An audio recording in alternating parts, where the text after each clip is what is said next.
محمد كما باركت على إبراهيم وعلى آل إبراهيم إنك حميد مجيد হরিপুর মোহাম্মদিয়া জামে মসজিদ হরিপুর লতিফিয়া সাত্তার সামেলা হাফিজে ইবতেদায়ী মাদ্রাসা এতিমখানার যৌথ উদ্যোগে এলাকার মুর্দিগানদের ইসালে সব উপলক্ষে আয়োজিত 38তম ওয়াজ ও আন্তর্জাতিক কিরাত সম্মেলন। উপস্থিত মাহফিলের সম্মানিত সভাপতি মুআজ্জাজ মুকাররম হযরত উলামায়ে কেরাম, দূর দূরান্ত থেকে এমনি কথা বলা যায়, দেখেন তো কোনো সাউন্ড আছে?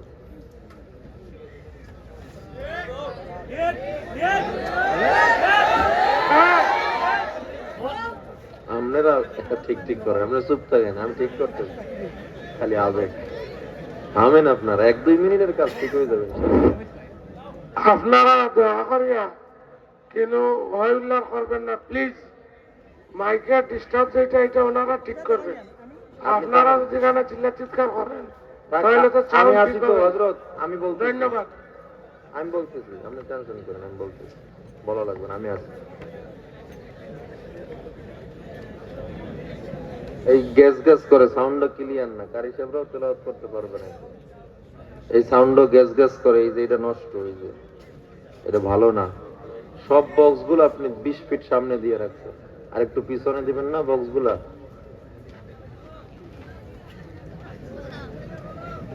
আল্লাহ সব সহজ করে দেন, বলেন আমিন। আমি আপনাদের মাঝে ছোট্ট একটা আয়াত তেলাওয়াত করেছি, আয়াতের আলোকে কিছুক্ষণ কথা বলবো। আল্লাহ তাআলা যেন প্রত্যেকটা কথা আমাদের সবাইকে, বক্তা শ্রোতা সবাইকে আমল করার তৌফিক দান করেন।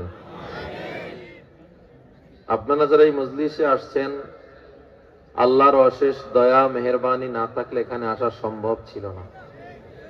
আল্লাহ অনেক মেহেরবানি, এমন মজলিসে আল্লাহ এনেছেন যে মজলিসে বসলে আল্লাহ সগীরা গুনাহ ক্ষমা করে দেন। সবাই কয় না সুবহানাল্লাহ? আবার পড়েন সুবহানাল্লাহ। মান ক্বালা সুবহানাল্লাহ,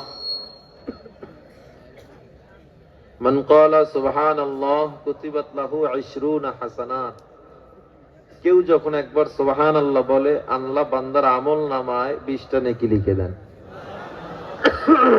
অন্য হাদিসে আসছে কুতিবাত লাহু আলফ হাসানাত, সহিহ বুখারীর হাদিস। একবার সুবহানাল্লাহ বললে আল্লাহ আমল নামায় 1000 নেকি লিখে দেন। আরো জোরে কোন আল্লাহ কি পরিমাণ সওয়াব দান করেন, বলে একবার যখন বান্দা সুবহানাল্লাহ বলে তো কি পরিমাণ সওয়াব আল্লাহ দেন।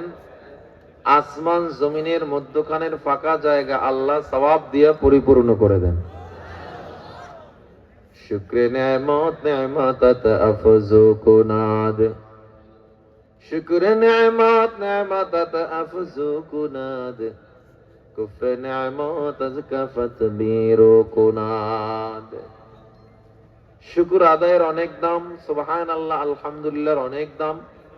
যেহেতু আল্লাহ আমাদেরকে এমন মজলিসে কবুল করেছেন, নাযালাত আলাইহিমুস সাকিনা, এমন মজলিসে যে আল্লাহ সরাসরি নূর এবং সাকিনা রহমত নাজিল করেন।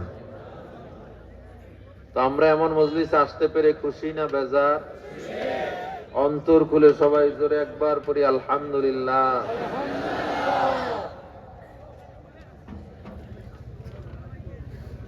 আল্লাহ তাআলা বলেন, ইয়া আইয়ুহাল্লাযীনা আমানু দুখুলু ফিস-সিলমি কাফা ওয়া লা তাত্তাবিউ খুতুওয়াতিশ শাইতান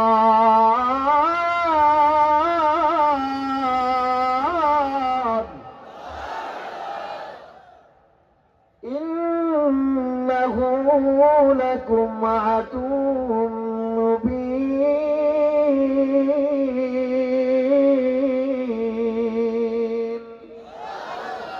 আল্লাহ পাক বলেন, হে ঈমানদার, উদখুলু ফিস-সিলমি কাফা। আল্লাহ তাআলা বলে, হে ঈমানদার, তুমি পরিপূর্ণ ইসলামে প্রবেশ করো, তুমি পরিপূর্ণ ইসলামে প্রবেশ করো।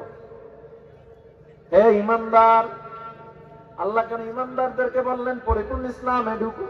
আল্লাহ তো এটাও বলতে পারতেন, ইয়া আইয়ুহান নাস দুখুলু ফিস-সিলমি কাফা, হে মানুষ তোমরা পরিপূর্ণ ইসলামে ঢুকো। ইমানদারদেরকে আবার কেন বললেন? তার মানে ইমানদার হলেও কিছু অসম্পূর্ণ জিনিস থেকে যায়। কথা বলেন, ইমানদার হলেও কিছু অসম্পূর্ণ জিনিস থেকে যায়। ইমানদার কাকে বলা হয়? আল ঈমান অর্থ বিশ্বাস। মুমিন যারা বিশ্বাসী এরা হলো মুমিন। কিসের উপরে বিশ্বাসী? বলে আমানতু বিল্লাহ, এরা বিশ্বাসী এক নম্বরে আল্লাহর উপরে। আল্লাহ ছাড়া কোনো মাবুদ নাই। লা তুশরিক বিল্লাহ, আল্লাহর উপরে ঈমান কেমনে আনলাম?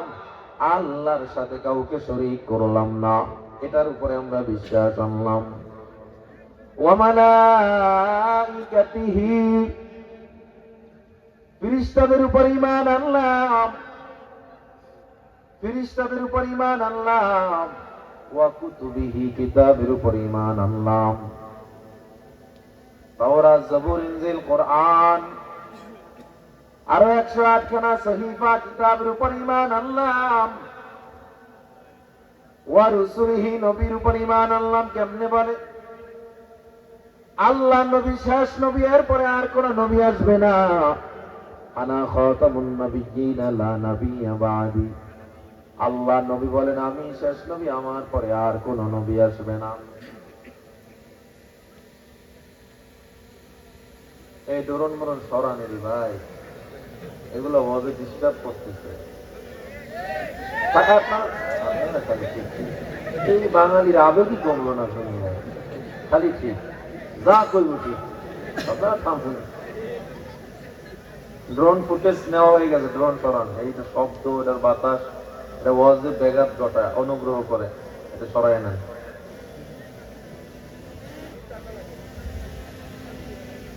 নেন, নিয়ে যান, মানুষ পাই রয়েছে এটার দিকে। সরান, আমার দিকে লক্ষ্য করেন ভাই প্লিজ। আপনারা এদিক সেদিক, আপনারা মনোযোগী আমার দিকে ছিলেন না বিধান বলছি। আপনারা আমার দিকে তাকালেন বলতাম না, আপনারা সবাই ওদিকে তাকাই রয়েছেন, এজন্য বলতে হয়েছে আমার, ঠিক না? এটা কি নতুন জিনিস বাংলাদেশে? প্রত্যেক ওয়াজেই তো উড়ায় মানুষের ভিতরে ভিতরে, একটু সামনে আসে, বুঝলেই তো। যাই হোক, আমার দিকে লক্ষ্য করেন। প্রত্যেকটা কথা কোরআন সুন্নাহর কথা, শুনলে ফায়দা আছে, না শুনলে আপনার লস, ঠিক না বেটি?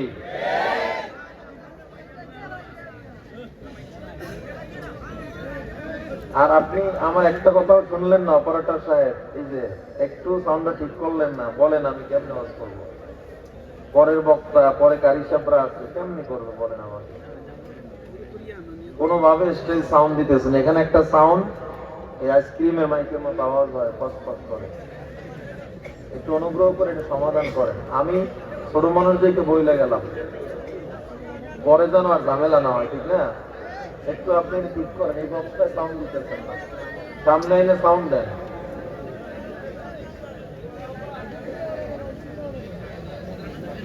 সুফুল ভাই,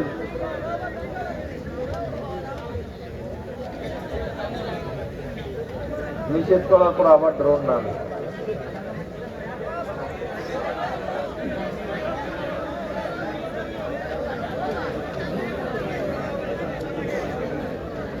এই ড্রোন তুমি চালাইতেছো?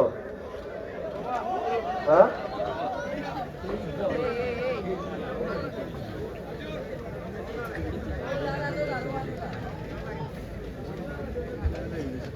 ওয়াজ মাহফিল ইখলাসের জায়গা, খুলুসিয়াতের জায়গা। প্রত্যেকটা কথা পিছনে যত উলামা ইকরাম বয়ান করছে এবং আরো করবেন, ফুলপুরি হযরতরা কথা বলছেন, বলবেন, তো সবার কথাগুলো এখানে গুরুত্বপূর্ণ কিনা?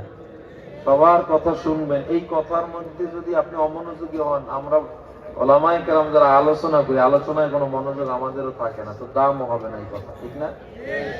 এই জন্য ওয়াজ মাহফিলটা অনেক সেন্সিটিভ জায়গা, টাইম নষ্ট করার কোনো দরকার নেই। পারলে সাউন্ড ঠিক করেন, নাইলে আমি এটার উপরই করে যাই, পরে আপনি বুঝবেন। আল্লাহ আমাদের সবকিছু সহজ করে দেন। তাইলে আল্লাহ তাআলা বলেন তোমার ইমানদার হওয়ার জন্য এক নম্বরের শর্ত আল্লাহর উপর ঈমান আনলাম। দ্বিতীয় নাম্বার শর্ত আমরা ঈমান আনলাম রাসূলের উপরে, নবীর উপর ঈমান আনলাম। নবীর উপর ঈমান কেমনে আনতে হয়? আল্লাহ নবী বলেন আনা খাতামুন নাবিয়্যিন লা নাবিয়্যা বাদি, আমি শেষ নবী, আমার পরে আর কোন নবী আসবে না। আমাকে জবাব দেন মুসলমান, আমার নবী শেষ নবী, এতে কোনো সন্দেহ আছে নাকি? আরো জোরে জবাব দেন, আমার নবী শেষ নবী, এতে কোনো সন্দেহ আছে নাকি? কিন্তু মির্জা গোলাম আহমদ কাদিয়ানী বলে তিনি নাকি শেষ নবী। নাউজুবিল্লাহ বলবেন না? খতমে নবুয়তের উপরে আল্লাহ তাআলা লাগায় দিয়েছে বহু আগে। নতুন করে যারা এখন বলতে চায়, নবী দাবি করতে চায়, এরা মুসলমান না কাফের? কাদিয়ানী মুসলমান না কাফের? কাদিয়ানীকে যারা কাফের মনে করবে না, তারাও কাফের। ঠিক কিনা যারা বলেন? এই বাংলায় হিন্দু থাকবে, বৌদ্ধ থাকবে, খ্রিস্টান থাকবে, তারা তাদের মতো ইবাদত করবে। গির্জায় গিয়া বৌদ্ধরা, হিন্দুরা ইবাদত করবে না, খ্রিস্টানরা গির্জায় যাবে, তাদের মতো তারা তাদের ইবাদত করবে। মুসলমান বাধা দিবে না, কারণ অন্য ধর্মকে মুসলমান বাধা দেওয়া শিক্ষা পায় না। হিন্দুরা মন্দিরে গিয়ে ইবাদত করবে, মুসলমান কোনোদিন বাধা দিবে না। খ্রিস্টানরা ইবাদত করবে, বাধা দিবে না। ও মুসলমান, এই বাংলায় ৯০% মুসলমানের দেশে হিন্দু থাকবে, বৌদ্ধ থাকবে, খ্রিস্টান থাকবে, তবে নবী বিদ্বেষী, আল্লাহ বিদ্বেষী কোন নাস্তিক, কোন তাগুত এই বাংলায় থাকতে পারবে না।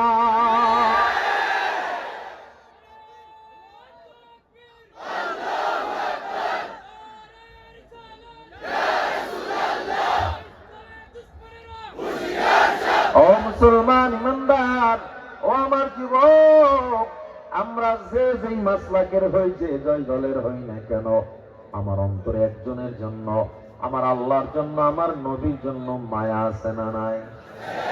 আরো জোরে বলেন, আছে না নাই? যে যেই দল করি না কেন, যে যেই মাসলাকের হই না কেন, আমার মায়ার নবীর ব্যাপারে কথা বললে আমরা বাংলার কোন মুসলমান একটা সেকেন্ডের জন্য সহ্য করব না। মুসলমানের এই দেশেতে নাস্তিকদের ঠাঁই নাই, নাস্তিকদের পক্ষে যারা, তাদের কোনো রক্ষা নাই। এই দেশেতে থাকতে হলে কোরআন মানতে হবে, কোরআন না মানলে সোনার বাংলা ছাড়তে হবে। জোর কদমে সামনে চলো, বজ্র কণ্ঠে আওয়াজে তোলো, সবাই মিলে একই তালে দাও না স্লোগান, নারায়ে তাকবীর, নারায়ে তাকবীর, দিন ইসলাম, দিন ইসলাম, জিন্দাবাদ, জিন্দাবাদ, কাফের, কাফের, কাদিয়ানীরা কাফের। ও মুসলমান ইমানদার, আমরা মুসলমান যে যেই দলের মাসলাকের হন না কেন, আমাদের নবী কয়জন? আমাদের আল্লাহ কয়জন? ধর্ম আমাদের কয়টা? কোরআন আমাদের কয়টা? এক আল্লাহর গোলাম, এক নবীর উম্মত, এক ধর্মে আমরা থাকি, এক ইসলামের ছায়াতলে থাকি, এক জায়গায় বসবাস করি, এক মসজিদে নামাজ আদায় করি। নাস্তিকদেরকে এই বাংলায় আমরা জানিয়ে দিতে চাই, যত আমাদের মধ্যে ভেদাভেদ থাক, এক আল্লাহর গোলাম, এক নবীর উম্মত আমরা, আমাদের মধ্যে কোন নবী এবং আল্লাহর ব্যাপারে দলাদলি নাই। ঠিক কিনা বলেন? এজন্য আমরা নবীর উপরে ঈমান আনলাম, কিন্তু আপনার আমার মায়ার নবীকে নিয়ে বেঈমানরা খতমে নবুয়তের উপরে তারা আক্রমণ করলো। আল্লাহর নবী শেষ নবী, এটা তারা মানলো না। আমার মুসলমানদের হৃদয়ে তারা কষ্ট দিছে। ঠিক কিনা ধরে বলেন? 53-54 বছর পর্যন্ত কত আন্দোলন করলাম, কত সংগ্রাম করলাম, বারবার বললাম কাদিয়ানীকে রাষ্ট্রীয়ভাবে ঘোষণা করো, কাফের ঘোষণা করো। সবাই আমাদেরকে মিথ্যা ওয়াদা দিছে, কেউ পালন করে না। ঠিক কিনা যারা বলেন? বারবার মিথ্যা ওয়াদা দিছে, আমরা ইসলামী মূল্যবোধ নিয়ে কাজ করব। বারবার ওয়াদা দিছে, ইসলাম মূল্যবোধ নিয়ে কাজ করব।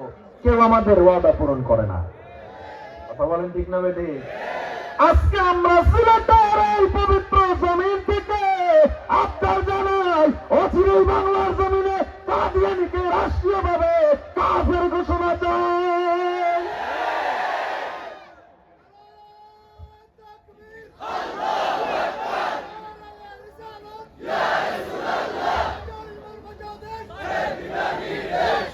ও মুসলমান ইমানদার, কাদিয়ানী মুসলমান না কাফের? এতে কোনো সন্দেহ আছে? আল্লাহ নবী বলেন আনা খাতামুন নবিয়্যিন লা নবিয়্যা বাদি, আমি শেষ নবী, আমার পরে আর কোন নবী আসবে না। তাইলে আমরা মেনে নিলাম আমার নবী শেষ নবী, তার মানে আমি ঈমান আনলাম। আলোচনা করতেছিলাম ইমানদারদেরকে, ইমানদার আল্লাহ কেন বলছে? আল্লাহকে মানে, রাসূলকে মানে, শেষ নবী মানে, তাকদীর মানে আমার তাকদীর, আমার ভাগ্যের ভালো মন্দ সব খায়রিহি ওয়া শাররিহি মিনাল্লাহি তাআলা, আমার ভাগ্যের ভালো মন্দ কার পক্ষ থেকে নির্ধারণ হয়েছে? কানে শোনা যায় না, জোরে বল। একটু জোরে বলা যাবে কে? রিজিকের মালিক কে? হায়াতের মালিক কে? ইজ্জতের মালিক কে? এই ইজ্জতি করার মালিক কে? وتعز من تشاء وتذل من تشاء।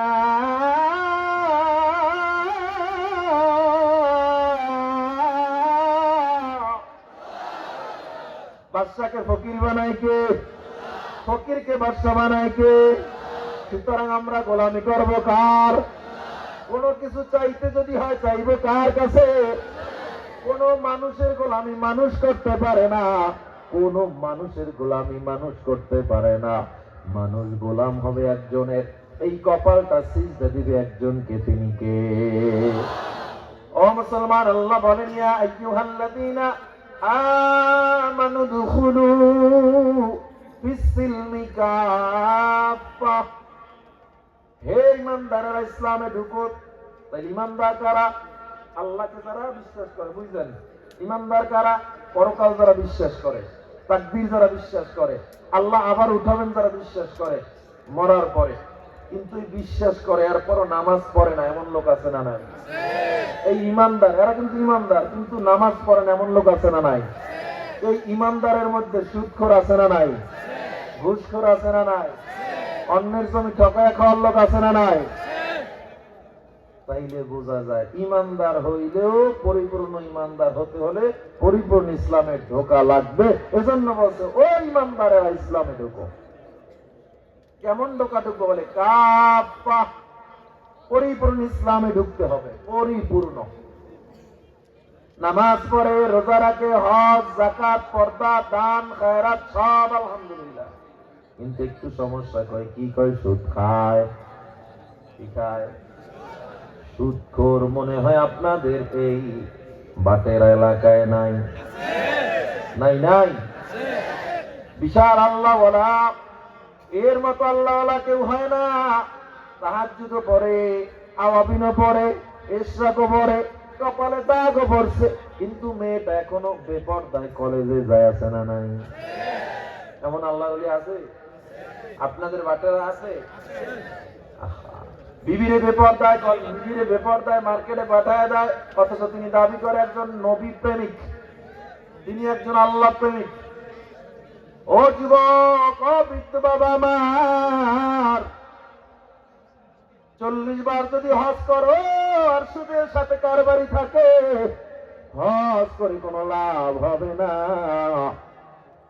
1000 বছর পর্যন্ত ইবাদত করবার সুদ খাও, কোনো লাভ হবে না। ঠিক আছে, আপনি সুদও খান না, ঘুষও খান না, নামাজ, রোজা, হজ, যাকাত, পর্দা সব আপনি মানতেছেন, একটু সমস্যা কয় কি? আরেকজনের জমির আইলকে এটা নিজের মধ্যে ঢুকেছে, আছে না নাই? সিলেটে এমন মানুষ নাই? সিলেটে থাকলেও বাটেরায় নাই, আছে? এইটাই আমি বলতেছি। আমি একজন ওয়াইজ, আমি ওয়াজ করব, আমি যদি নামাজ না পড়ি, আপনার নামাজের বয়ান করলে কোনো লাভ নাই। আমি তাহাজ্জুদ পড়বো না, তাহাজ্জুদের বয়ান করবো, কোনো লাভ নাই। আমি আপনাকে ক্লাসের বয়ান করলাম, কোনো লাভ নাই।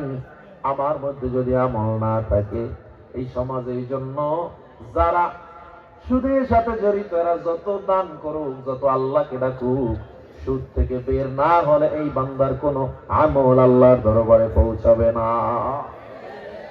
ঠিক আছে, সুদও খায় না, কিন্তু আর একটা সমস্যা কি, মা বাবার সাথে সম্পর্ক নাই। এরকম লোক আছে না নাই?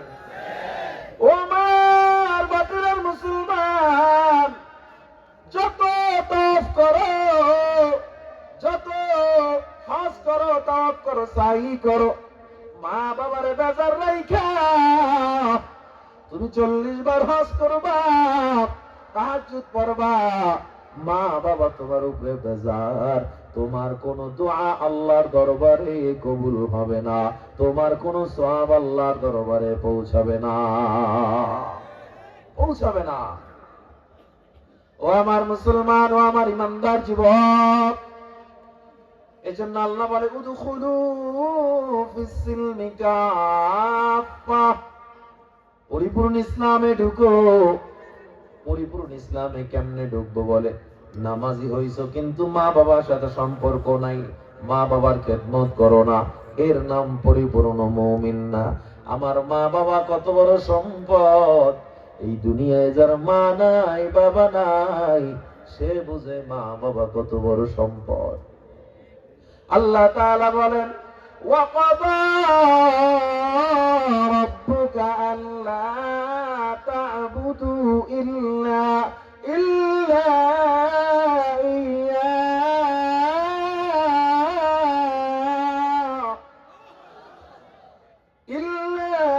ইয়্যাহু ওয়া বিল ওয়ালিদাইনি ইহসানা।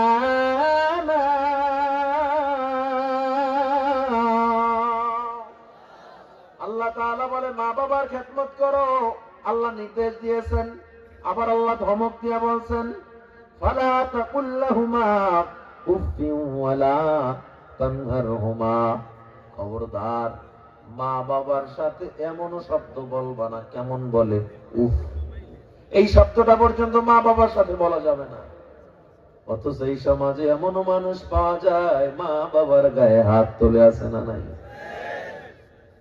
আল্লাহ নবীর দরবারে একজন সাহাবা আসলো, যা রাজুলুন ইলা রাসূলিল্লাহি সাল্লাল্লাহু আলাইহি ওয়াসাল্লাম, আমার মায়া নবীর দরবারে একজন সাহাবী এসে বলল, পয়গম্বর, মান আহাক্কু বিহুসনি সাহাবাতি, মা বাবার মধ্যে কে আমার বেশি কাছের হবে, কে আমার বেশি কাছের হবে, সমাদর পাবে? ক্বালা উম্মুকা, আমার নবী বলেন তোমার মা। ক্বালা উম্মুকা, আবার বলে তোমার মা। ক্বালা তুম্মা মান ইয়া রাসূলুল্লাহ, ও নবী এর পরে কে? ক্বালা উম্মুকা, নবী আবার বলে তোমার মা। কয়বার? জোরে বলেন। নবী আমার বললেন তোমার মা। চতুর্থ নম্বরে গিয়া বললেন তোমার বাবা। তার মানে বোঝা যায় মায়ের দাম অনেক বেশি, বাবার দাম অনেক কম? না না, আল্লাহ নবী 3 বার বলার পিছনে 3টা কারণ উল্লেখ করেছেন মুহাদ্দিসিনে কেরাম। আমার নবী মায়ের 3টা কষ্টের দিকে তাকাইয়া মায়ের নাম 3 বার বলেছে, যেই কষ্ট দুনিয়ার কোনো বাবারা করে না। 1 নম্বরে কষ্ট, গর্ভধারণের কষ্ট।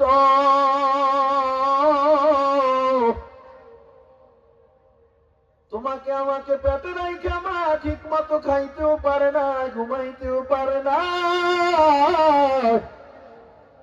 ওই ঘরে মা রাত্রে হাঁটাহাঁটি করছে, সন্তান গর্ভে নিয়ে মা কত কষ্ট করছে।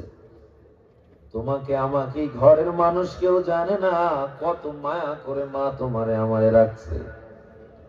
2 নম্বরে নবী কেন মায়ের নাম বলল? 2 নম্বরে বলছে কারণ মায়ের লেবার পেইন, প্রসব বেদনার কষ্ট এত ভয়ঙ্কর। প্রসব বেদনার কষ্ট মা যা সহ্য করে, পৃথিবীর কোন বাবারা এই কষ্ট সহ্য করে না। এই জন্য নবী 2বার মায়ের নাম বলছে। কেমন কষ্ট প্রসব বেদনার কষ্ট! চিকিৎসা বিজ্ঞান বলে কোন মানুষের ব্যথা যদি 40 ইউনিট হয়, ওই মানুষ দুনিয়ার জমিনে আর বেঁচে থাকতে পারে না। কিন্তু তুমি আমি যখন দুনিয়াতে আসছি, মায়ের ব্যথা ছিল 56 ইউনিটেরও বেশি। 40 ইউনিট ব্যথা যেখানে মানুষ মারা যায়, 56 ইউনিট ব্যথা মা সহ্য করে বেঁচে আছে কার দয়ায়। আবার যখন আমরা দুনিয়াতে আসলাম, দুনিয়াতে আসার পর মা রাগ করে আমাদের পালায়া দেয় না, চেহারার দিকে তাকায় মা যেন সব ব্যথা নিমিষেই ভুলে গিয়েছিল, ঠিক না বেটি? তৃতীয় নম্বরে কষ্ট মা সহ্য করে। তৃতীয় নম্বরের কষ্ট হলো লালন পালনের কষ্ট। এই কষ্টটা কোনো বাবারা সহ্য করে না, মা যে পরিমাণ করে, ঠিক না? কোনো বাবারা সহ্য করে না। এই জন্য আমার নবী তৃতীয়বারেও মায়ের নাম বলল। তাইলে বাবার দাম কেমন? আর একটা হাদিস থেকে শোনেন, সহিহ বুখারীর হাদিস। عن ابن عمر عن النبي صلى الله عليه وسلم قال رضا الرب في رضا الوالد وسخط الرب في سخط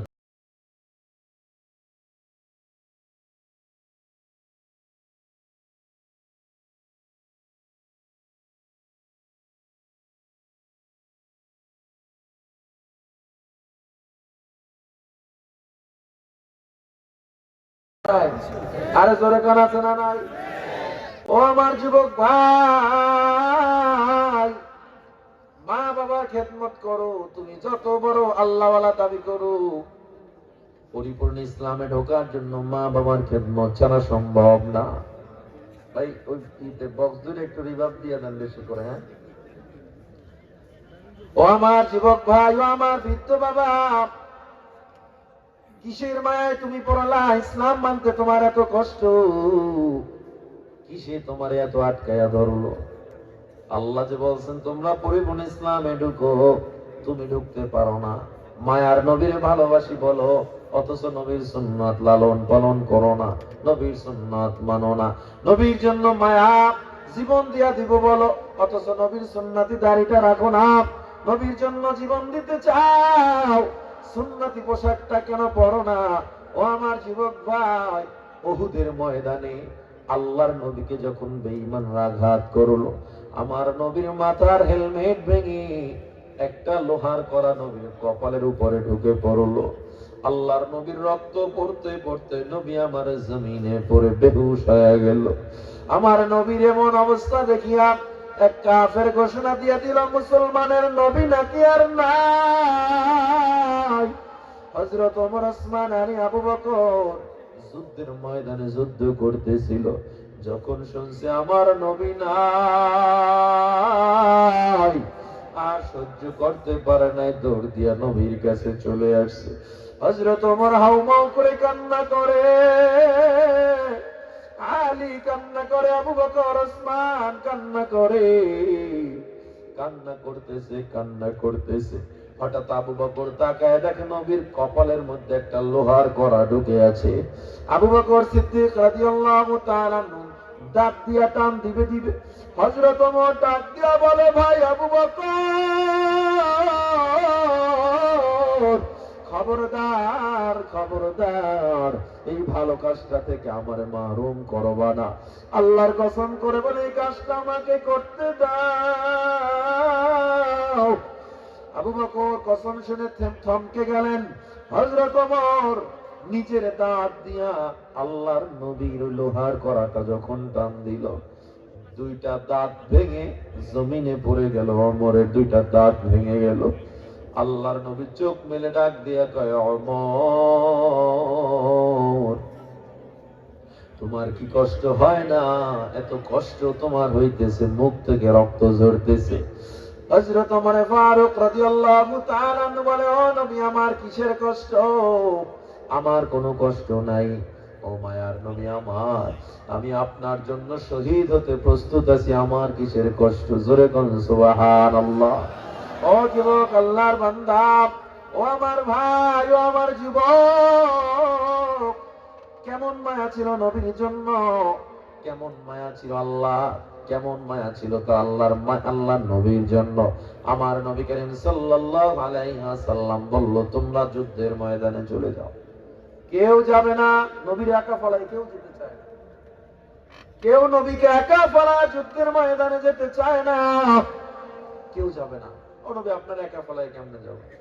আল্লাহ নবী কসম দিয়া বললেন, না না, আমি আল্লাহর কসম দিয়া বললাম তোমরা যুদ্ধের ময়দানে নেমে যাও, যুদ্ধের ময়দানে চলে যাও।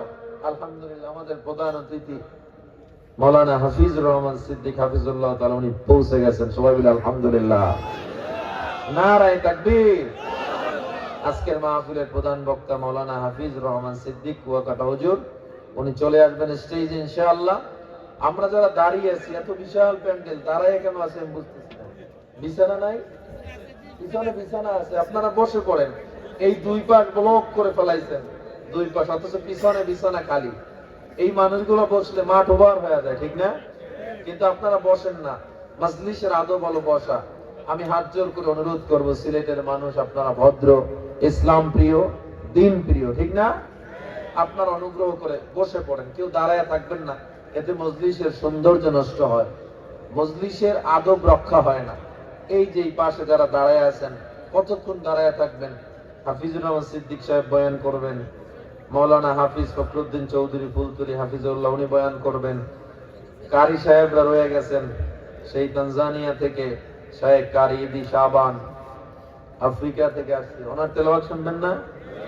তো শুনবেন ইনশাআল্লাহ। দাঁড়ায় কতক্ষণ শুনবেন? না চিন্তা করতেছেন যে একটু শুই না, আমার বাড়ি যে ঘুম দেই, ঠান্ডা একটু বেশি পড়ছে? হ্যাঁ, আজকে রাতটা আল্লাহর জন্য কোরবানি করা যাবে ইনশাআল্লাহ। এই প্রোগ্রাম আমি গত 2 মাস আগে আমেরিকা সফরে গিয়েছিলাম, যাদের সাথে আমার মহব্বত চলাফেরা, শেফুল সিদ্দিকী ভাই, এরপরে আব্দুল জব্বার সিদ্দিকী সাহেব, ওনাদের সাথেই আমাদের চলাফেরা থাকা অনেক মহব্বত। এই মহব্বতের সুবাদে এই প্রোগ্রামটা দেওয়া, নাইলে বড় ভাইয়ের সিরিয়াল পাওয়া 2 বছর আগেও সম্ভব না। আমি আমার মাধ্যমে এটা ব্যবস্থা করে দিচ্ছি। আপনারা খুশি তো? আমরা চাই আমরা ঐক্যবদ্ধ হয়ে, যে যেই মাসলাকের হই, আমাদের আকীদা সহি থাকলে আমাদেরকে কেউ ঠেকাতে পারবে না। আমরা একসাথে ইসলাম নিয়ে কাজ করতে চাই। আপনারা যদি সঙ্গে থাকেন, পারবেন ইনশাআল্লাহ। তো আমি বিশেষ করে দোয়া করি আরো যারা আয়োজক কমিটিতে ছিলেন, অনেক এই যে সিদ্দিকী পরিবার সহ আরো অনেক অনেক যুবক আমেরিকায় দেখা করছে, আমার তো নাম মনে নাই। ওনারা সবাই অত্যন্ত পরিশ্রম করে মুরব্বীদের দিক নির্দেশনায় আজকের এই আয়োজন তারা করেছে। এত বড় আয়োজন করছে, তাদের একটা পরিশ্রম, তাদের অর্থ, শ্রম, মেধা সবকিছু গেছে কিনা? তাইলে এত কিছু আল্লাহ তাআলা আপনাদের সামনে সুযোগ করে দিয়েছেন, আজকে আমরা কি হেলায় খেলায় কাটায় দিয়ে কোনো ফায়দা হবে? বলেন না। তাইলে নাও তো আপনারা আস্তে আস্তে করেন, জোরে কান। আল্লাহ আমাদের সবাইকে কবুল করে নেন। এই যে যারা দাঁড়ায় আছেন, আপনারা কিন্তু বসতে পারবেন না ইনশাআল্লাহ? পারবেন না? সিলেটের মানুষ ভদ্র না অভদ্র? ভদ্র এই পক্ষে কারা কারা দেখি? ভদ্র যারা দাঁড়িয়ে আছে হাত দেয় না। এই সিলেটের মানুষ ভদ্র না? এই কারা কারা এই পক্ষে ভদ্র? আমরা সিলেটের মানুষ অত্যন্ত ইসলাম প্রিয়, দিন প্রিয়, পক্ষে কারা কারা হাত তুলুন তো? মাশাআল্লাহ। আপনারা এই যারা দাঁড়ায় রয়েছেন, যারা দাঁড়ায় রয়েছেন, আপনারা কষ্ট করে বসে পড়েন, তাইলেই ভদ্রতার পরিচয় মিলে যাবে ইনশাআল্লাহ। এই মজলিসের সৌন্দর্য হলো বৈশা বয়ান শোনা। আগে পিছনটা পরিপূর্ণ করেন, বৈশা দেখেন, অনেক বরকত পাবেন। এরপরও লড়ে না, দেখছেন ওই খুঁড়া লাগাইছে, খুঁড়া হয়তো ওখানে বসেন, নাইলে প্যান্ডেলের পিছনে যান। কেউ দাঁড়ায় তাইকা রাস্তা ব্লক করবেন না, সবাই যান, সবাই যান। এই মাথায় যান, এই মাথায় যান। ইনশাআল্লাহ ধারাবাহিক বয়ান চলবে। আমি আর কিছুক্ষণ কথা বলবো, এর মধ্যেই ভাইজান চলে আসবে ইনশাআল্লাহ। এরপরে ধারাবাহিক অধিবেশন চলতে থাকবে। আপনারা যদি ধৈর্যের পরিচয় দেন, আজকের ইসলামী মহা সম্মেলন আশা করি ইনশাআল্লাহ আপনাদেরকে একদম মাহরুম ফিরাবে না। কোরআন তেলাওয়াত, ওয়াজ মাহফিল, ইসলাহি বয়ান, নবীজির শানের আলোচনা, এগুলো শুনলে আমাদের ভাঙা দিল, আমাদের জং ধরা দিলগুলো পরিষ্কার হবে ইনশাআল্লাহ। দেখছেন খাড়াইয়া রইছি। ভলান্টিয়ার ভাইরা প্লিজ এই যারা আছে এদেরকে আদবের সাথে মহব্বতের সাথে বুঝাইয়া প্যান্ডেলের পিছনে নিয়ে যান। এখানে কেউ দাঁড়িয়ে থাকতে পারবেন না, মজলিসের সৌন্দর্য না এটা। সবাই কষ্ট করে একটু ওদিকে চলে যান, অনুগ্রহ করে চলে যান, কেউ দাঁড়ায় থাকবে না। দাঁড়ায় থাকলে আমি ওয়াজ শুরু করবো না। এবং ভলান্টিয়ার এখানে দাঁড়াবেন, কেউ যেন এই জায়গাটায় না দাঁড়াতে পারে প্লিজ ভাই। আমরা আপনাদের সবার কল্যাণকামী। দাঁড়াইলে ওয়াজ শুনেও মজা পাবেন না, কেরাত শুনেও মজা পাবেন না। একটু শেষ মাথায় চলে যান। আল্লাহ কবুল করেন, বলেন আমিন। বলতেছিলাম উহুদের ময়দানে এত এত এত এত রক্তক্ষয়ী ইতিহাস ইসলামে আপনারা পড়লেন, জানলেন। আমার মায়ার নবীর জন্য এত মায়া, এত শুনলেন, অথচ সেই মুসলমান আমরা এখনো নবীর সুন্নাত গায়ে উঠাতে পারলাম না। এখনো আপনারা আমার দিকে তাকাইলে ইহুদি খ্রিস্টানদের ঘ্রাণ আসে। ওই বিধর্মীরা আজান শুনে মসজিদে যায় না, আপনি আমি আজান শুনে মসজিদে যাই না। বিধর্মী ইহুদি খ্রিস্টানরা যেই পোশাক পরে, আপনার আমার পোশাকও তাদের মতো। বিধর্মী ইহুদি খ্রিস্টানরা মোবাইলে বাদ্যযন্ত্র, মিউজিক, ল্যাংটা, নাচ গান দিয়ে ভরে রাখে, আপনার আমার মোবাইলেও সেই একই অবস্থা। ইহুদি খ্রিস্টান বিধর্মীরা আজানকে ডিস্টার্ব মনে করে, আপনি মুসলমান আপনিও ডিস্টার্ব মনে করেন। ইহুদি খ্রিস্টান বেঈমান বিধর্মীদের কালচার, চুলের কাটিং, চলাফেরার স্টাইল, এই পশ্চিমা ওয়েস্টার্ন কালচার যেভাবে আপনিও সেটা লালন করতেছেন, তাইলে আপনি আমি কিভাবে শ্রেষ্ঠ নবীর উম্মত হলাম? আমার নবী মহানবী সাল্লাল্লাহু আলাইহি ওয়াসাল্লাম, সবাই পড়েন সাল্লাল্লাহু আলাইহি ওয়াসাল্লাম। He was such a man, there was no mistake in his life. এমন একজন ব্যক্তি যার জীবনে একটা পর্যন্ত ভুল নাই। প্রত্যেকটা নবীদের জীবনীতে একটা একটা ভুল আছে, গুনাহ নাই। কি আছে? ভুল। সবাই বলেন সব নবীদের জীবনে কি আছে? গুনাহ নাই। সবাই বলেন কি নাই? কিন্তু আমার মায়ার নবী এমন যে জীবনে একটা ভুলও নাই। সব নবীদের চেহারা অনেক সুন্দর, অনেক সুন্দর। আল্লাহ সব নবীদের চেহারা সুন্দর করেছেন, কিন্তু আমার মায়ার নবীর চেহারা, his face brighter than the moon, যার চেহারা ওই পূর্ণিমার চাঁদকেও হার মানায়। হযরত জাবের রাদিয়াল্লাহু তাআলা আনহু মসজিদে নববী থেকে নামলেন। নেমে জাবের রাদিয়াল্লাহু তাআলা আনহু তাকাইলেন আল্লাহর নবীজির দিকে, আরেকবার পূর্ণিমার চাঁদের দিকে, আবার মায়ার নবীর চেহারার দিকে, আবার পূর্ণিমার চাঁদের দিকে। এবার একজন সাহাবী প্রশ্ন করলেন, হে জাবের, একবার নবীর চেহারার দিকে তাকাও, আর একবার পূর্ণিমার চাঁদের দিকে তাকাও, কারণ কি?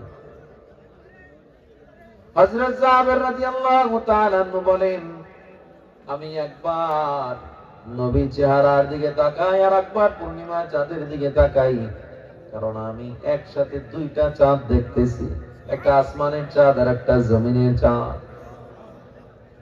সাহাবী প্রশ্ন করে, তুই চাঁদের মধ্যে কি পার্থক্য দেখলাম? হযরত জাবের রাদিয়াল্লাহু তাআলা বলে, আসমানের চাঁদের গায়ে দাগ দেখা যায়, আমার মায়ার নবীর চেহারায় গায়ে কোনো দাগ দেখা যায় না।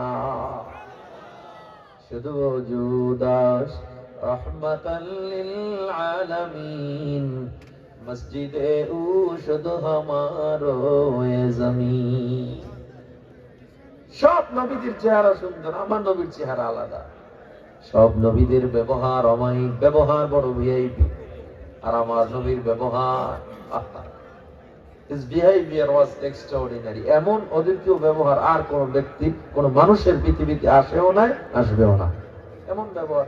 সিরিয়া থেকে একদল লোক আসছিল নবীজিকে আটকাইবে কথা দিয়া, যে কোরআন মিথ্যা, নবীজি জাদুকর।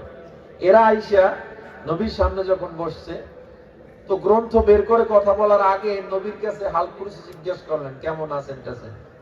আল্লাহ নবী শুধু সৌজন্যমূলক একটুখানি সময় কথা বলছে, এরা আর ওই কিতাবও মেলে নাই, কিচ্ছু করে নাই। নবীর ব্যবহার দেখে কালেমা পড়ে মুসলমান হয়ে গেল।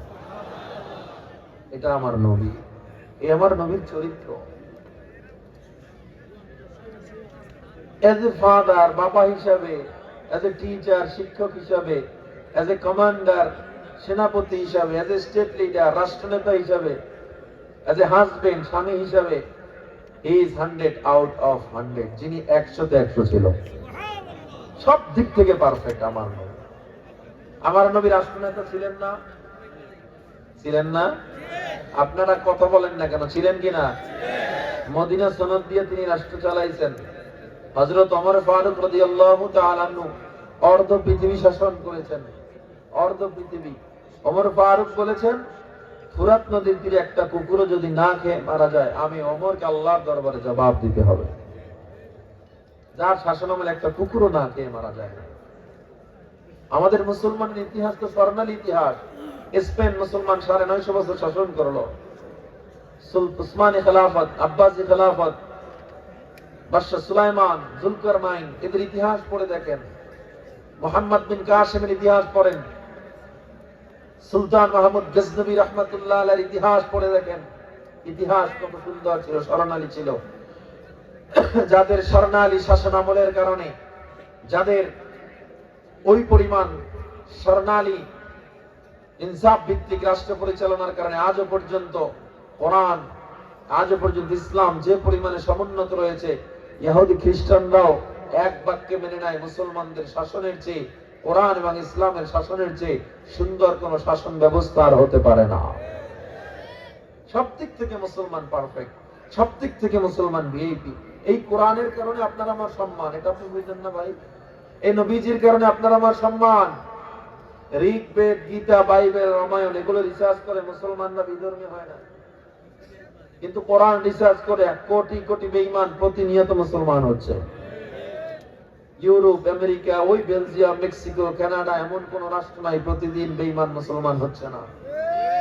কোটি কোটি মানুষ এই যাবৎকালে মুসলমান হলো। এই কোরআনে আল্লাহ কসমোলজি বিদ্যা, অ্যাস্ট্রোলজি, বায়োলজি, জিওলজি, ফিজিক্স, পদার্থবিজ্ঞান, মহাকাশের কথা আল্লাহ বলেছেন। ওই জীব বিজ্ঞানের কথা, জ্যোতির্বিজ্ঞানের কথা আল্লাহ সব বলেছেন কোরআনে। কিভাবে পরিবার পরিচালনা করতে হবে, অর্থনৈতিক পরিচালনা, ব্যবস্থাপনা, কিভাবে রাষ্ট্র পরিচালনা করতে হবে, এমন কোন দিক নাই যা আল্লাহ কোরআনে দেন নাই। ইহুদি খ্রিস্টানরা এখনো মহাগ্রন্থ হিসেবে আল কোরআনকে মেনে নিয়ে তাদের বুক সেলফের সবার উপরে কোরআনকে রেখে দেয়। আপনি আমি সেই মুসলমান। বেঈমান ইহুদিরা মুসলমান হয়ে তারা সৌভাগ্যবান হচ্ছে, আর আপনি মুসলমানের ঘরে জন্ম নিয়েও এখনো কোরআনটা শিখতে পারেন না, কোরআন জানেন না, কোরআন চিনেন না। এখানে অনেক মানুষ আছে যারা কোরআন তেলাওয়াত একটু পারে না, যার ঘরে কোরআন নাই, এরকম লোকের অভাব নাই। অথচ মুসলমান আপনি দামি হইলেন এই কোরআনের কারণে, মহানবী সাল্লাল্লাহু আলাইহি সাল্লামের কারণে। অথচ সেই নবীর সুন্নাত নাই, সেই কোরআন আপনার আমার মধ্যে।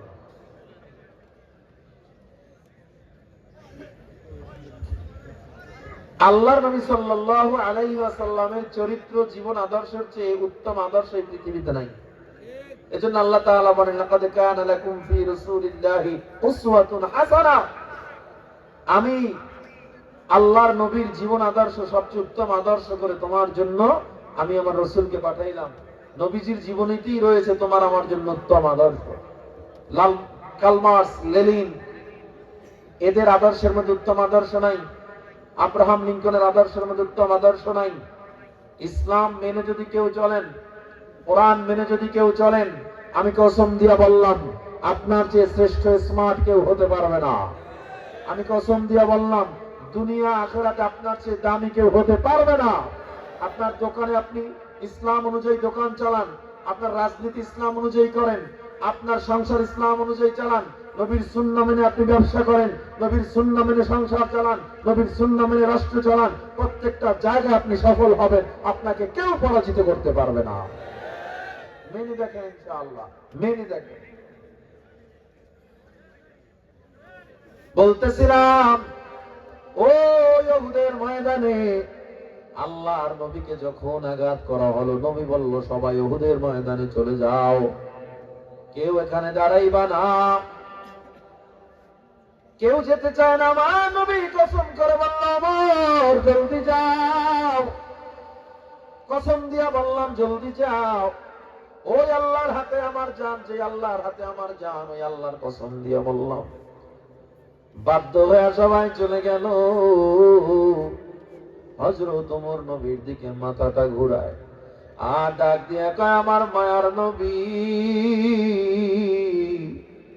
আপনি আমাকে বিদায় দিয়েছেন, কিন্তু খবরদার আপনার যদি কিছু হয় আমি ওমর কিন্তু বাঁচব না। যুদ্ধের ময়দানে চলে গেল ওমর, আলী, আবু বকর, ওসমান। কিন্তু আমার নবীকে একা পেয়ে বেঈমানরা এবার তীর মারা আবার শুরু করে দিল। তলহা রাদিয়াল্লাহু তাআলা আনহু লাফ দিয়ে গিয়া নবীর সামনে দাঁড়ায় গেছে।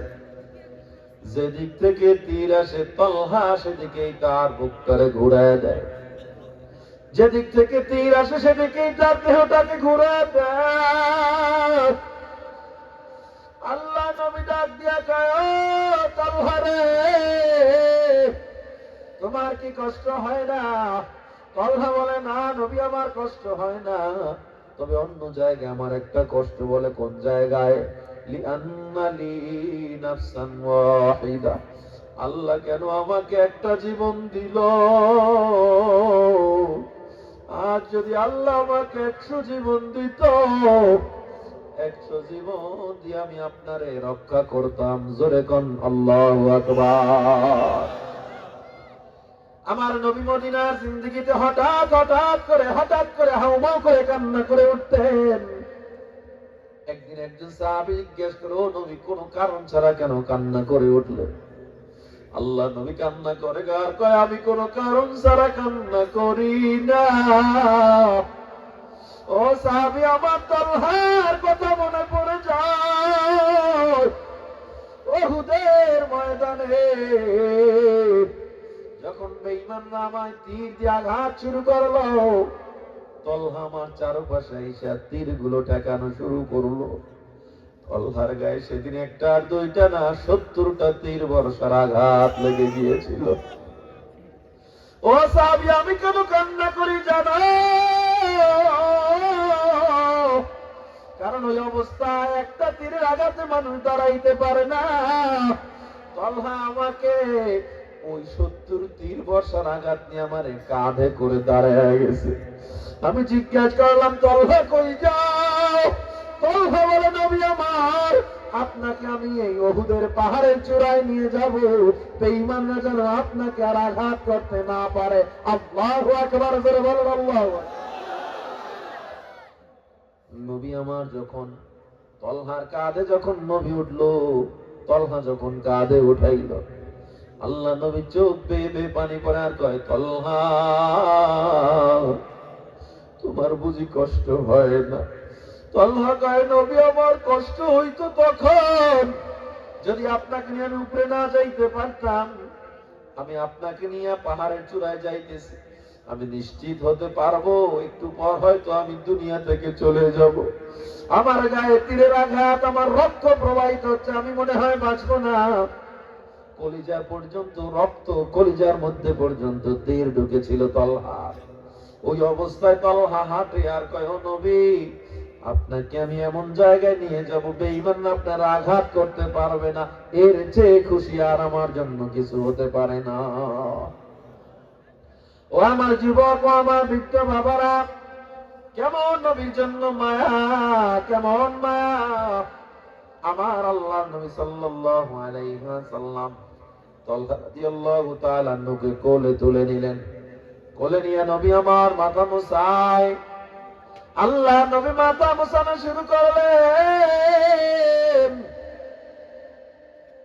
আর আমার নবী কান্না করে, তোমার বুঝি কষ্ট হয়? তলহা বলে, নবী আমার কিসের কষ্ট? আমি যদি আজকে না আসতাম আপনার দামি কোলে কি আমি চড়তে পারতাম নাকি? আজ যদি আমি এখানে না আসতাম আপনার ওই দামি হাত আমার মাথায় কে বুলাইতো? আল্লাহর নবী তলহা যখন দুনিয়া থেকে বিদায় হয়ে গেল, আল্লাহ নবী আসমানের দিকে আঙুল উঠে বলে, আল্লাহ, এই তলহাকে ছাড়া আমি নবী জান্নাতে যেতে পারবো না। নবী আমার আস্তে আস্তে করে একটু নিচের দিকে নামলেন, হাঁটতে পারে না নবী আমার, বেয়ে বেয়ে বেয়ে বেয়ে বসে বসে নবী আমার একটু নিচে নামছে। হঠাৎ ময়দানে তাকায়া দেখে একজন সাহাবী চেহারায় কালো কাপড় বাঁধা, চোখ দুইটা বের করে যুদ্ধের ময়দানে যুদ্ধ করতেছে।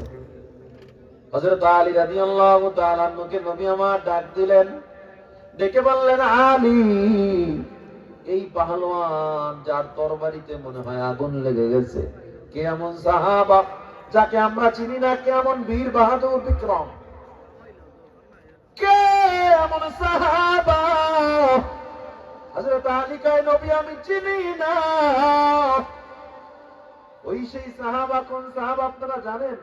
আল্লাহর নবী কেবল একটু আগে তাকে বিয়া পড়াইয়া বউয়ের কাছে পাঠাইয়া দিয়েছিল সাদ রাদিয়াল্লাহু তাআলা। হযরত সাদ কেমন ছিল বলে? কালো, খাটো, দেখতে অসুন্দর। মদিনার কোন থার্ড ক্লাস ফ্যামিলি তারে বিয়ে করতে চায় নাই। সেই সাদকে আমার নবী, যেই সাদকে গরিবের কোন মানুষ বিয়ে করতে চায় না, কারণ ঘর নাই, বাড়ি নাই, চেহারা নাই, টাকা নাই। কিন্তু আমার নবী মদিনার সবচেয়ে বড় নেতা আব্দুর রহমান ইবনুল ওয়াহ্হাবের সুন্দরী মেয়ে, ওই সুন্দরী মেয়ের মতো সুন্দরী মেয়ে মদিনায় ছিল না। আল্লাহর নবী সেই মদিনার সুন্দরী মেয়ের সাথে সাদের বিয়া পড়াইয়া উহুদের ময়দানে চলে গিয়েছিল। আর সাদকে বলেছিল তোমার জন্য বাড়ি রেডি করছে ইবনুল ওয়াহ্হাব, গোটা মদিনা সাজাইছে, জলদি যাও। আল্লাহর নবী বিয়ার মোহরানার টাকা নিজে হযরত ওমর থেকে, ওসমান থেকে নিয়ে দিয়েছিল, কারণ এত গরিব সাদ মোহরে টাকা দেওয়ার মতো কোন শক্তি ছিল না। আল্লাহ নবী 200 দিরহাম ডান হাতে দিলেন, আর 200 দিনার বাম হাতে দিলেন। 200 দিনার বিবির দিবা, বাকি 200 দিনার দিয়া নতুন বিবির জন্য কেনাকাটা করবা। যুদ্ধের ময়দানে আল্লাহ নবী চলে গেলেন, সাদ মদিনায় চলে গেলেন, বাজারে কেনাকাটা শুরু করলেন, নতুন বিবির কাছে যাবে। আল্লাহ নবী যুদ্ধ করতেছে, সাদ কেনাকাটা করতেছে। হঠাৎ করে মদিনার বাজারে এক যুবক দৌড়ে আর কয় তোরা শুনছো মুসলমানের নবীর নাকি দাঁত ভেঙে উহুদে শহীদ হয়ে গেছে। হঠাৎ মদিনার বাজারে আওয়াজ, আমার নবী নাকি নাই। খবরটা সাদের কানে গেল, সাদ থমকে দাঁড়া গেল। সাদ কয় না না, আমি কেনাকাটা বিবির জন্য করতে পারি না। ওই টাকা দিয়ে একটা ঘোড়া কিনলো আর একটা তরবারি কিনলো। জোরে জোরে কোন আল্লাহু আকবার। ওই টাকা দিয়ে একটা ঘোড়া কিনলো, তরবারি কিনলো, এবং চেহারায় কালো কাপড় বেঁধে নিল, কারণ নবী যদি এই চেহারা দেখে আবার আমারে পাঠায় দিবে, চেহারা খুলে যাওয়া যাবে না। যুদ্ধের ময়দানে যুদ্ধ করতেছে, আমার নবী বারবার তাকায়, চিনতে পারে না। আমার নবী বারবার তাকায়, চিনতে পারে না। হঠাৎ এক বেঈমান সাদের কলিজা বরাবর একটা তীর মেরে দিছে। তীরটা এসে সাদের কলিজায় ঢুকে পিছন থেকে মাথা বের হয়ে গেছে। সাদ ঘোড়ার পিঠ থেকে জমিনে পড়ে গলা কাটা মুরগির মতো ছটফট করতেছে। ছটফট করতে করতে চেহারার কালো কাপড়টা যখন সাদের মুখ থেকে সরে যায়, যেই নবী হাঁটতে পারে না সেই নবী সাদের জন্য জোরে দৌড় দিল। আমার নবী দৌড়ে আর কয় আমার সাদ,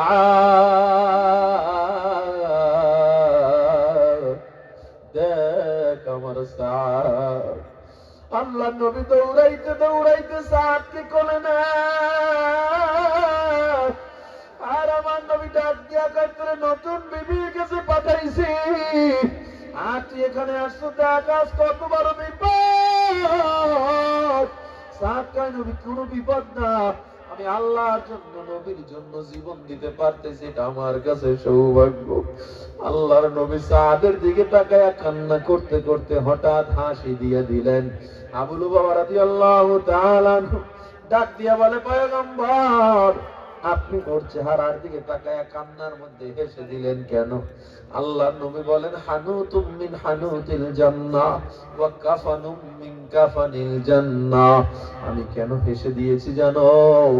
আমি তাকায়া দেখতেছি সাদের দামি রুহুটা যখন বের হয়ে যাচ্ছে, এই সম্মানিত রুহুটাকে নেওয়ার জন্য জান্নাত থেকে জান্নাতি খুশবুওয়ালা কাফনের কাপড় নিয়ে ফেরেশতারা চলে আসছে। আমি হাসতেছি কেন জানো? আমি তাকায়া দেখলাম ফেরেশতারা নিজেদের মধ্যে ঝগড়া লাগায় দিছে। প্রত্যেকে চায় সাদের দামি রুহুটা যেন তার কাফনের কাপড়ে উঠানো হয়। আল্লাহু আকবার করে বলেন, আল্লাহু আকবার। দেখ কেমন জীবন দেখো ভাই, এই সাদ নিজের জীবনটা আল্লাহর জন্য উৎসর্গ করে দিছে। আল্লাহ নবী সাদের চেহারার দিকে তাকায় কান্নার মধ্যে হেসে দিলেন, এরপরে আবার চোখে হাত দিয়ে চেহারাটা এভাবে ঘুরায় নিলেন, লজ্জা পাইলেন মনে হইল। সাহাবী প্রশ্ন করে, নবী আমার, সাদের চেহারা থেকে আপনি কেন নিজের চেহারা ঘুরায় নিলেন? আল্লাহ নবী সাল্লাল্লাহু আলাইহি ওয়াসাল্লাম বলে, আমি দেখতেছি যে সাদ দুনিয়ার সুন্দরী ফালাইয়া আল্লাহর জন্য জীবন দিয়ে দিল, আমি মায়ার নবীর প্রেমে পড়ে জীবন দিয়ে দিল। এই সাদকে আল্লাহ জান্নাতে এত সুন্দরী সুন্দরী হুর দান করেছে, এই হুর গুলো তাকে পাওয়ার জন্য এত জোরে দৌড়াইতেছিল, তাদের টাকনোর কাপড় হাঁটু পর্যন্ত উঠে যাচ্ছিল। এই লজ্জায় আমি চেহারা ঘুরে আনিছি। এই মৃত্যুর নাম হয় যে শহীদ, বাঁচলে হয় গাজী, এ পথে মরলে মহান প্রভু আল্লাহ থাকেন রাজি। এই জীবনের বিনিময়ে জান্নাত ক্রয় করে নাও, যদি জীবনটা বিলাতে চাও, যদি রক্ত জড়াতে চাও। দিনের পথে খোদার রাহে, দিনের পথে খোদার রাহে জীবনকে বিলিয়ে দাও, যদি জীবনটা বিলাতে চাও, যদি রক্ত ঝরাতে চাও। ওই ঘরের কোণে বসে মারার দাম তো নেই কোনো, খানকা ছেড়ে বাইরে এসো, বাতিলকে আঘাত হানো। ওই ঘরের কোণে বসে মরার দাম তো নেই কোনো, খানকা ছেড়ে বাইরে এসো, বাতিলকে আঘাত হানো। ময়দানেতে লড়াই করে শহীদি খেতাবটা নাও, যদি জীবনটা বিলাতে চাও, যদি রক্ত ঝরাতে চাও। দিনের পথে খোদার রাহে, দিনের পথে খোদার রাহে জীবনকে বিলিয়ে দাও, যদি জীবনটা বিলাতে চাও, যদি রক্ত ঝরাতে চাও। আমার জীবন আমার মরণ হবে কার জন্য? আর জোরে জবাব দেন, আমার হায়াত মউত কার জন্য? এ বান্দা, আল্লাহ নবী বলেন, মান আহাব্বা লিল্লাহ, কেউ যদি কাউকে ভালোবাসে তা হবে কার জন্য? আপনারা জোরে জবাব দেন না কেন, কার জন্য? কেউ যদি কারো সাথে আবগাযা লিল্লাহ রাগ করে, সেটাও যেন হয় আল্লাহর জন্য। কেউ যদি মান আ'তা লিল্লাহ, কেউ যদি দান করে, তাও যেন হয় কাকে খুশি করার জন্য। সুতরাং আমরা ভরসা করব কার উপরে? কোনো কিছু যদি চাইতে হয়, চাইবো কার কাছে? নাকি মানুষের কাছে? মানুষ কিছু দিতে পারে, একটু দোয়া করতে পারে, ওলামায়ে কেরাম, পীর মাশায়েখ, আল্লাহওয়ালারা আপনার জন্য দোয়া করবে। আপনি যদি আমল না করেন, জান্নাতে কি নিতে পারবে না?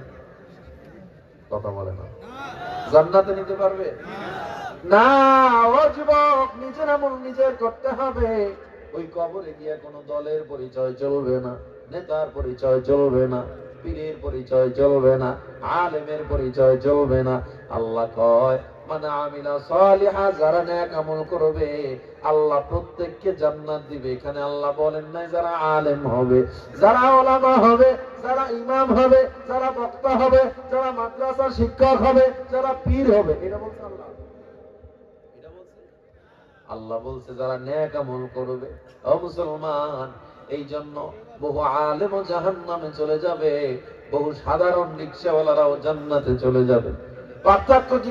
আলেমের পার্থক্য আর আমলের পার্থক্য। আমি আলেম হইলাম, নামাজ পড়লাম না, লাভ নাই, লাভ নাই। আলেম হইলাম, নামাজ আদায় করলাম না, কিন্তু একজন রিকশাওয়ালা আলেম না, কিচ্ছু না, কিন্তু আল্লাহওয়ালা পীর মাশায়েখ উলামায়ে কেরামের সংস্পর্শে গিয়া ওই বান্দা আমল করে, আল্লাহরে মানে, কিন্তু বেশি ইলম নাই। আমার মতো বেআমল ওয়ালা বেনামাজি আলেমের চেয়ে ওই রিকশাওয়ালার দাম আল্লাহর দরবারে কোটি কোটি হাজার কোটি গুণ বেশি, ঠিক কিনা? এই জন্য আমল ছাড়া কোনো দাম নাই। উহুদের ময়দানে আমার নবী কান্না করে, এর আগে আবার আল্লাহ নবী সাল্লাল্লাহু আলাইহি ওয়াসাল্লাম উহুদের ময়দানে রওনা দেওয়ার আগে ওই সাহাবায়ে কেরাম যখন নির্ধারণ শুরু করলেন একজন একজন করে কারা কারা আল্লাহ নবীর সাথে আজকে যুদ্ধের ময়দানে যাবে, এটা যখন নির্ধারণ শুরু হয়ে গেল, আল্লাহ নবী তাকায় দেখেন লাইনের মধ্যে ছোট্ট একটা বাচ্চা দাঁড়ায় রয়েছে। ওদের যুদ্ধের দিন আমার নবী ডাকে বলে, ও বাচ্চা, তুমি কেন লাইনে দাঁড়াইছো? তোমার বয়স কত? বয়স আমার 12 বছর। কত বছর? 12 বছরের কোন বাচ্চা এখানে আছে? তোমার বয়স কত? তোমার কত? 14। তুমি তো বড়, তুমি দাঁড়াও, দাঁড়াও, তোমার 14 হলে দাঁড়াও। দেখেন ওদিক ঘুরো, এই বাচ্চাটার চেয়েও আরো 2 বছরের ছোট। এরকম একটা বাচ্চা বছর যুদ্ধে যাওয়ার জন্য আল্লাহর নবীর সাথে সিরিয়ালে দাঁড়াইছে। আল্লাহু আকবার বলবেন না? ঘুমে ধরছে আপনাদের? ক্ষুধা লাগছে? সিন্নি দিমু? সিন্নি দিমু?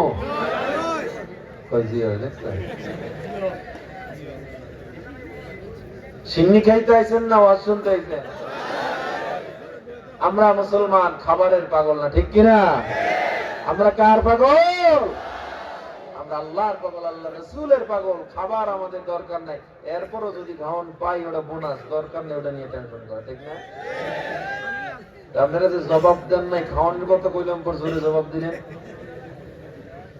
প্রত্যেকটা কথার জবাব জোরে দিবেন। কেন?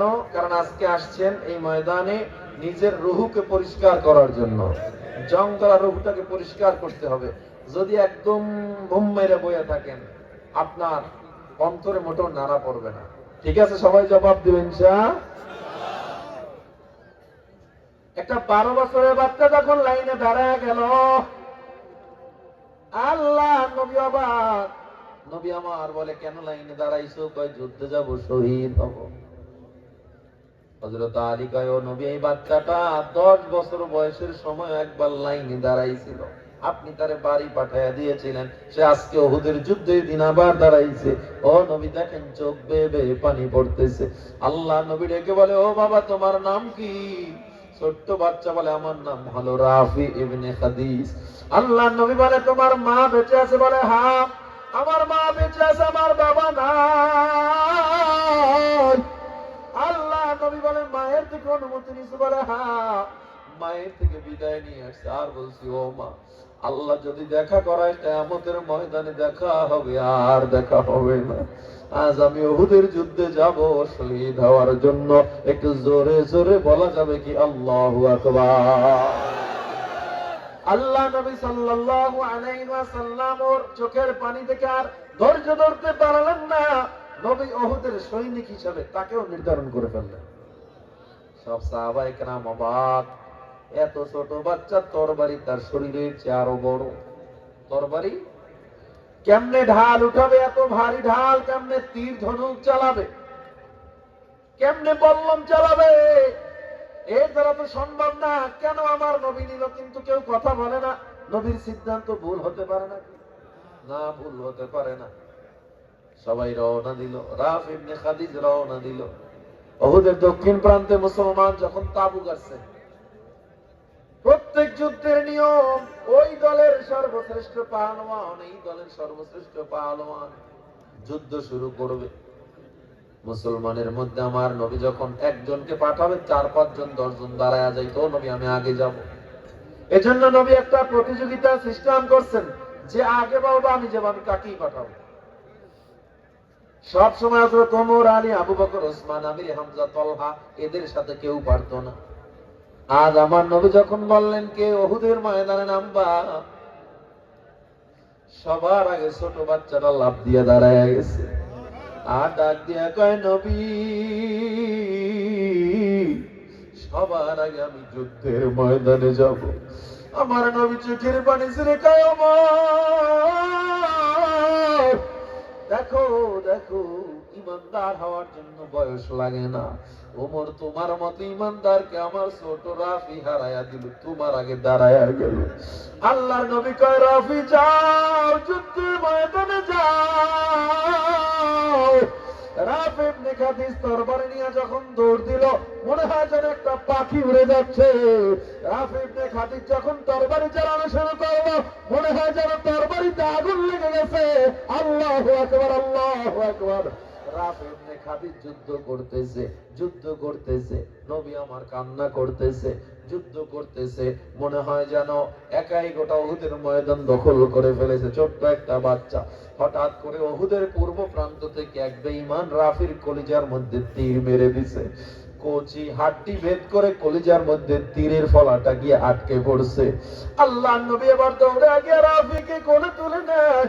আমার নবী কান্না করে আর কয়, রাফি তোমার থেকে একটা অনুমতি চাই। বলে, কি নবী আপনি আমার অনুমতি কেন চাইবেন? আমি তীরের ফলাটা উঠাইতে চাই, আর তীরটা উঠাইয়া কলিজার সাথে তীরের ফলাটা আটকে রাখতে চাই। ও রাফি জানো এটা কেন আটকে রাখবো? কয় না। আমার নবী ডেকে বলে, রাফি ওই কিয়ামতের ময়দানে আমি কোন শহীদের ব্যাপারে সাক্ষ্য দিব না, ওরা তো এমনি জান্নাতি, কিন্তু আমি একজনকে কাঁধে নিয়ে দাঁড়ায় আল্লাহ দরবারে দাঁড়ায় যাব। কে সে জানো? কয় না। আমার নবীকে আমি তোমাকে কাঁধে নিয়ে আল্লাহ দরবারে দাঁড়ায় যাব। আল্লাহু আকবার বলেন, আল্লাহু আকবার।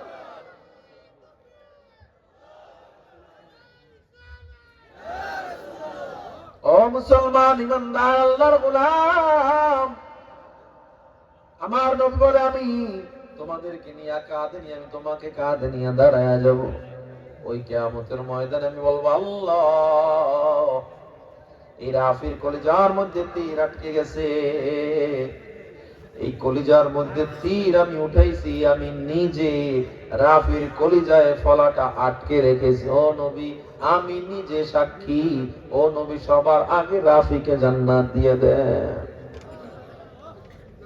আর আপনার আমার মোহাব্বত, একটা বাচ্চার মোহাব্বত নবীর প্রতি আপনার আমার মোহাব্বত সমান না। আপনি আমি এত আল্লাহ রিজিক পাইলাম, এত দয়া পাইলাম, অথচ আপনার আমার এখনো নবীর সুন্নাহ জিন্দা হয় নাই। আল্লাহ তাআলা বলেন, ইয়া আইয়ুহাল্লাযীনা আমানু দুখুলু ফিস-সিলমি কাফা। হে ঈমানদারেরা, তোমরা পরিপূর্ণ ইসলামে ঢুকো। নামাজ পড়লাম, নবীর সুন্নাত মানলাম না, কি লাভ হবে আমারে বলেন? ওই ভয়ঙ্কর হাসরের ময়দানে নবীর শাফাত আমরা চাই, কিন্তু নবীর শাফাত চাই, অথচ নবীর সুন্নাত মানে। নবী শাফাত করবে কিয়ামতের ময়দানে আদালতে কিবরিয়া এমন ভয়ঙ্কর, যেখানে কোন মানুষকে হেল্প করবে না, এত ভয়ঙ্কর কিয়ামত। ও মুসলমান ইমানদার, আদম নবী পর্যন্ত নফসি নফসি বলে কান্না করবে। আমার জান, আমার প্রাণ নিয়ে আমি ব্যস্ত, আল্লাহ ও আল্লাহ আমাকে বাঁচা। وقال آدم سفيه الله نفسي نفسي وقال موسى كليم الله نفسي نفسي। موسى নবী পর্যন্ত বলবে নফসি নফসি। وقال عيسى روح الله نفسي نفسي। ঈসা নবী বলবে নফসি নফসি, আমার জান আমার প্রাণ, তোমাদেরকে আমি বাঁচাতে পারবো না, দূর হও। وقال إبراهيم خليل الله نفسي نفسي। ইব্রাহিম নবী বলবে, আমার জান আমার প্রাণ নিয়ে আমি ব্যস্ত, তোমরা দূর হও, তোমাদেরকে কোনো সাহায্য করতে পারবো না। এই মানুষগুলো দৌড়াইবে, কোনো সাহায্যকারী নাই, কেউ তাদেরকে সাহায্য করে না। আল্লাহর এদিকে হুঙ্কার, কিয়ামতের ময়দানটা থরথর করে কাঁপা শুরু হয়ে যাবে। কিয়ামতের ময়দানে সূর্যের তাপ ঘাম মানুষ পাগল করা হয়ে যাবে, কোনো উপায় নাই, কেউ সাহায্য করে না। আল্লামা তাফসীরে মাযহারি কাজী সানাউল্লাহ পানিপতি রাহমাতুল্লাহ আলাইহি বলেন, ওই মানুষগুলো আল্লাহর এক একটা হুঙ্কারে, আমার আল্লাহর হুঙ্কারে 50,000 বছর পর্যন্ত বেহুশ হয়ে থাকে। মানুষগুলো এটা আবার দৌড়াইবে, সাহায্যকারী নাই, কই যায় কই যায়? মাকাম আল মাহমুদের কিনারা দিয়া মানুষ দৌড় দিবে। মাকামে মাহমুদের কিনারা থেকে মানুষ গিয়া যখন যাবে, আমার নবী তখন কান্না করবে, উম্মতি উম্মতি। আল্লাহু আকবার, নারায়ে তাকবীর, নারায়ে তাকবীর। প্রধান বক্তার আগমন, নারায়ে তাকবীর, নারায়ে তাকবীর।